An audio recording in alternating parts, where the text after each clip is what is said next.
السلام علیکم ورحمۃ اللہ وبرکاتہ۔ آج آپ کا سبق ہے سورۃ الشعراء پر۔ سورۃ الشعراء مکیہ، سورۃ الشعراء مکی صورت ہے۔ اعوذ باللہ من الشیطان الرجیم، میں پناہ میں آتی ہوں اللہ تعالیٰ کی شیطان مردود کی شرارتوں سے بچنے کے لیے۔ بسم اللہ الرحمن الرحیم، اللہ تعالیٰ کے بابرکت نام سے میں شروع کرتی ہوں جو بڑا مہربان، جو نہایت رحم فرمانے والا ہے۔ بے شک طاسین میم، کٹے ہوئے حروف یعنی حروف مقطعات۔ تلکا، یہ آیات الکتابی، کتاب کی آیات ہیں۔ کون سی کتاب کی؟ الکتاب المبین، روشن کتاب یعنی واضح کتاب کی آیات ہیں۔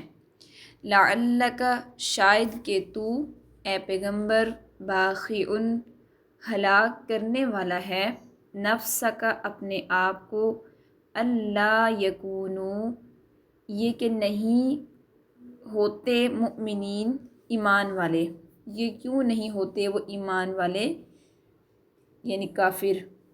ان نشأ، اگر ہم چاہتے، ننزل، ہم اتارتے، علیہم، ان پر، من السماء، آسمان سے، آیتن، کوئی نشانی، کوئی معجزہ، فظلت، پھر ہو جاتی، اعناقہم، ان کی گردنیں، لہا، اس نشانی کے سامنے، خاضعین، جھکی ہوئی۔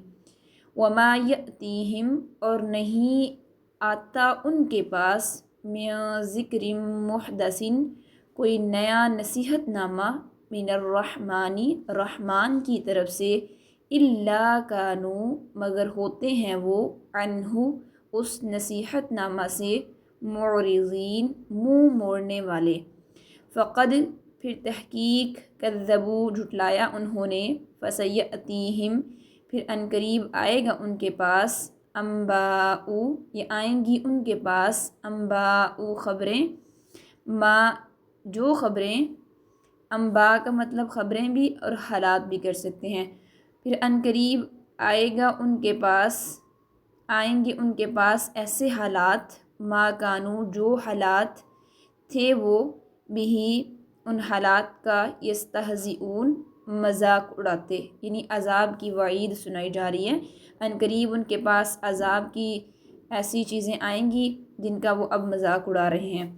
اولم یروا، کیا نہیں وہ دیکھتے یا کیا نہیں دیکھا انہوں نے، الی الارض، زمین کی طرف، کم انبتنا، کتنی اگائی ہم نے، فیہا، زمین میں، من کل زوج کریم، ہر قسم کی عمدہ رونق، ہر قسم کا عمدہ جوڑا یعنی فصل والا، ان، بے شک، فی ذالک، اس میں، لآیۃ، یقیناً نشانی ہے، وما کان، اور نہیں ہیں، اکثرہم، ان کے اکثر، مؤمنین، ایمان لانے والے، وان ربک، اور بے شک تیرا رب، اے پیغمبر، لہو، البتہ وہی ہے، العزیز الرحیم، زبردست غلبے والا، نہایت رحم فرمانے والا۔ بے شک، صدق اللہ العظیم، صدق اللہ العظیم۔ مختصر سا جائزہ لے لیتے ہیں اس رکوع کا تفسیر کی روشنی میں۔ سب سے پہلے تو یہ سورت مکی ہے، اور اس سورت کا نام شعراء، جو کہ شاعر سے نکلا ہے، یعنی شعر و شاعری کرنے والے۔ یہ سورت مکہ میں نازل ہوئی، چونکہ مکہ میں اس دوران بہت سے شعراء تھے جو خود ہی ان کی مادری زبان عربی تھی، اور شعر و شاعری کرنا ان کے لیے بڑا ایک آسان کام تھا، یوں سمجھ لیں کہ بائیں ہاتھ کا کھیل تھا۔ وہ بڑی آسانی سے شعر کو گھڑ لیتے، جیسے ہماری مادری زبان اردو ہوتی ہے نا، تو ہم آسانی سے کوئی بھی جملہ لکھ لیتے ہیں، کوئی بھی جملہ پڑھ لیتے ہیں، ایسے ہی ان شعراء کے لیے عربک پڑھنا، لکھنا، سیکھنا بہت آسان تھا۔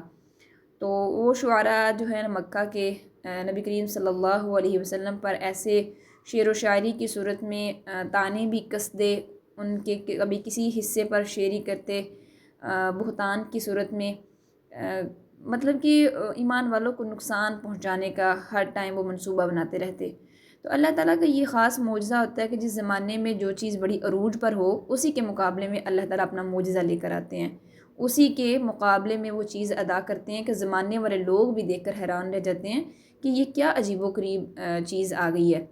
جیسے حضرت موسیٰ کے دور میں جادو بڑا عروج پر تھا نا، تو اللہ تعالیٰ نے حضرت موسیٰ کو بڑے معجزات دو دیے، تو وہاں کے جادوگر بھی بڑے حیران رہ گئے کہ یہ کیا چیز ہے، یہ تو اصل میں جادو ہے، ہم ایسا جادو نہیں کر سکتے، تو وہ بھی ایمان لے آئے۔ ایسے ہی ان شعراء کے مقابلے میں قرآن مجید آیا تو یہ بھی حیران رہ گئے، تو حیران رہ گئے کہ یہ کوئی کسی بندے کا کلام نہیں ہو سکتا، یہ ہمارا کلام نہیں ہے، ہم اس کا ترجمہ نہیں کر سکتے، یہ کیسی آیات ہیں، یہ کسی بندے نے نہیں گڑھی ہو سکتی۔ یعنی ان کا دل مانتا تھا لیکن ایمان نہیں لاتے تھے، ظاہری طور پر ایمان لے کر نہیں آتے تھے، مانتے نہیں تھے، انکار ہی کرتے تھے۔ تو طاسین میم کٹے ہوئے حروف، یعنی ان کا معنی اللہ تعالیٰ نے پوشیدہ رکھا ہے۔ تلک آیات الکتاب المبین، اللہ تعالیٰ فرماتے ہیں کہ یہ روشن کتاب کی آیات ہیں، ایسی کتاب کہ جس میں ہر چیز واضح کر دی جاتی ہے، جس کے اندر کسی قسم کا کوئی شک و شبہ نہیں رہ جاتا۔ یہ الکتاب المبین خاص صفت جو ہے بیٹا قرآن مجید کے لیے ہی آتی ہے، اور کسی کتاب کو ہم المبین کا درجہ نہیں دے سکتے۔ لعلک باخع نفسک اللہ یکون مؤمنین، اس آیت میں اللہ تعالیٰ نبی کو تسلی دے رہے ہیں کہ اے پیغمبر آپ ان کی وجہ سے ہلکان نہ ہو جائیں، یہ بڑے بدبخت لوگ ہیں، یہ ایمان نہیں لے کر آئیں گے، تو آپ تحمل کا مظاہرہ کریں اور اللہ تعالیٰ سے دعا مانگیں۔ اللہ تعالیٰ فرماتے ہیں کہ ان نشأ ننزل علیہم من السماء آیہ فظلت اعناقہم لہا خاضعین، اگر ہم ان کے سامنے کوئی معجزہ بھی لے کر آ جائیں نا تو ان کی گردنیں اس کے سامنے جھکی ہوئی ہوں گی، لیکن پھر بھی وہ ایمان نہیں لے کر آئیں گے۔ وما، یہ قرآن مجید معجزہ ہی ہے ایک صورت میں، لیکن پھر بھی وہ ایمان نہیں لے کر آ رہے۔ وما یأتیہم من ذکر من الرحمن محدث الا کانوا عنہ معرضین، اور ان کے سامنے کوئی نیا نصیحت نامہ نہیں آتا مگر وہ اس کے سامنے بھی منہ موڑنے والے ہوتے۔ اگر ان کے سامنے قرآن مجید کے علاوہ کوئی بھی معجزہ لے کر آئیں تو کبھی بھی وہ ایمان نہیں لائیں گے۔ جس بندے نے انکار کرنا ہوتا ہے نا بیٹا، وہ ایک نشانی کو دیکھ کر بھی انکار کرتا ہے، اور اس کے سامنے 50 دلائل اور بھی رکھ دیے جائے اس نے انکار ہی کرنا ہے۔ فقد کذبوا فسیأتیہم انباء ما کانوا بہ یستہزئون، اللہ تعالیٰ نبی کو فرما رہے ہیں، ان کو ڈرا رہے ہیں یہ آیت کے ذریعے کہ ان سے کہہ دو، پھر تحقیق انہوں نے جھٹلایا ہے ان حالات کو، ان خبروں کو جو پہلے واقعات بیان ہو چکے ہیں، تو عنقریب ان کے پاس بھی ایسے حالات ضرور آئیں گے جن کا وہ مذاق اڑا رہے ہیں۔ ابھی تھوڑا وقت ہے، ان کو ڈھیل دی جا رہی ہے، بڑا یہ اکڑ رہے ہیں، اترا رہے ہیں، پتہ نہیں ہم گناہ بھی کر رہے ہیں لیکن ہماری پکڑ نہیں ہو رہی، تو عنقریب ان کے پاس ایسے حالات آئیں گے جو ابھی یہ مستی میں ہیں تو ان کی بھی پکڑ ہوگی۔ تو ہر جو سرکش بندہ ہوتا ہے نا، وقتی طور پر اگر اس کی پکڑ نہیں ہو رہی تو ہوگی پکڑ، اللہ کی پکڑ بڑی سخت ہے۔ اولم یروا الی الارض کم انبتنا فیہا من کل زوج کریم، اللہ تعالیٰ تو دلائل دے رہے ہیں کہ میری دلیل دیکھو کہ میں نے ایک ہی پانی سے، ایک ہی زمین سے کس طرح کی رونق والی فصلیں اگا دی ہیں۔ کیا ایسا کوئی انسان کر سکتا ہے؟ کسی انسان کے بس کی بات ہے کہ مختلف قسم کے رنگ ہوں، مختلف قسم کے پھل ہوں، مختلف قسم کے اناج ہوں، ایک ہی زمین سے نکل رہے ہیں؟ ہے تو اللہ کی زمین نا، پانی برس رہا ہے اور چیزیں نکل رہی ہیں، تو یہ کسی انسان کا کام نہیں ہو سکتا، تو پھر بھی یہ اللہ کی ذات کو نہیں مان رہے اتنی بڑی نشانی دیکھ کر بھی۔ ان فی ذلک لآیہ، بے شک اس میں یقیناً نشانی ہے، قرآن مجید میں بھی یقیناً نشانی ہے، اور یہ زمین سے فصل کا اگنا بھی بہت بڑی نشانی ہے۔ وما کان اکثرهم مؤمنین، اور پھر بھی ان کے اکثر کیا کرتے ہیں، وہ ایمان نہیں لاتے، وہ ہٹ درمی اختیار کرتے ہیں۔ وَإِنَّ رَبَّكَ لَهُوَ الْعَزِيزُ الرَّحِيمُ، اور اے پیغمبر بے شک تیرا رب البتہ وہی زبردست غلبے والا، رحم فرمانے والا ہے، تو پریشان نہیں ہو، اللہ کا جو غلبہ ہے نا وہ ان پر ضرور آئے گا۔ اللہ رحم فرماتے بھی ہیں اور غلبے والے بھی ہیں۔ ہمیں چیز ایک سکھا دی جاتی ہے کہ اللہ تعالیٰ بڑے رحم فرمانے والے ہیں، وہ ہمارے تمام گناہوں کو معاف کر دیں گے، لیکن جب اللہ تعالیٰ کو غصہ آتا ہے تو اللہ تعالیٰ کی پکڑ بڑی سخت ہوتی ہے، اللہ تعالیٰ کا غلبہ بڑا سخت ہے۔ اللہ تعالیٰ جی صحیح معنوں میں ہمیں اپنے قہر سے بچائیں اور اپنے بتائے ہوئے احکامات کے مطابق ہمیں عمل کرنے کی توفیق دیں۔ ہم جتنی بھی یہ آیات پڑھ رہے ہیں، جیسے کہ آج ہماری سورۃ الشعراء شروع ہوئی ہے، تو اس میں جتنے بھی اللہ تعالیٰ کے احکامات بیان ہوئے ہیں، اگر ہم ان کو دل سے سننا شروع کر دیں، اگر ہم دل سے ان پر ایمان لانا شروع کر دیں تو ہماری زندگی سنور جائے۔ لیکن اگر محض اس نیت سے سن رہے ہیں کہ ایک کان سے سنا، سبق یاد کیا اور دوسرے کان سے نکال دیا، یا موقع محل دیکھ کر پھر گناہوں کی طرف مگن ہو گئے، تو پھر اللہ ہم سے بڑی سخت پکڑ کریں گے۔ ہم پھر ایسے ہی ان کفار کی طرح بن جائیں گے جو سنتے تو تھے لیکن وہ عمل نہیں کرتے تھے۔